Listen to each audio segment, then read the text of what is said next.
जय श्री राधे, जय श्री कृष्णा। ओम नमो भगवते वासुदेवाय। तो भक्तों, एक बार आप भगवान श्री विष्णु के चरणों में, श्री कृष्ण के चरणों में ध्यान लगाकर प्रणाम करेंगे। और आज एकादशी महात्म्य अर्थात अजा एकादशी की कथा श्रवण करेंगे। अजा एकादशी की महात्म्य इस प्रकार है।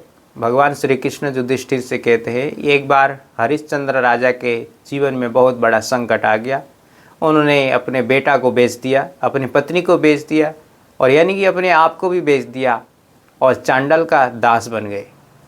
इतना बड़ा संकट आ गया उनके ऊपर। लेकिन भगवान भक्त के रक्षा करने वाले होते हैं, इसीलिए गौतम ऋषि का उनको सानिध्य प्राप्त हुआ।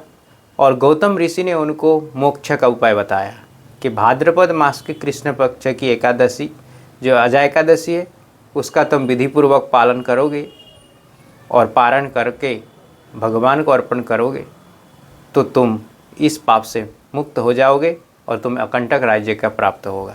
तो हरिश्चंद्र राजा ने इसी अजा एकादशी का व्रत पालन करके विधिपूर्वक जागरण करके रात्रि को और सुबह ब्राह्मण को और गाय को दान देकर यह अक्षय पुण्य का फल मिला और सब पाप उनके भस्म हो गए और अकंटक राज्य प्राप्त हुआ। बहुत दिन तक राज्य शासन करते हुए वैकुंठ धाम को प्राप्त हुए। तो भगवान श्री कृष्ण कहते हैं, युधिष्ठिर, इस कथा महात्मा को पढ़ने और सुनने से अश्वमेध यज्ञ करने का फल प्राप्त होता है। तो भक्तों, यह एकादशी बहुत ही बड़ी है और सभी अनजाने में जाने में जो भी पाप हमसे बनते हैं उससे छुटकारा पाने के लिए आप इस एकादशी का आज बहुत विधिपूर्वक पालन करें।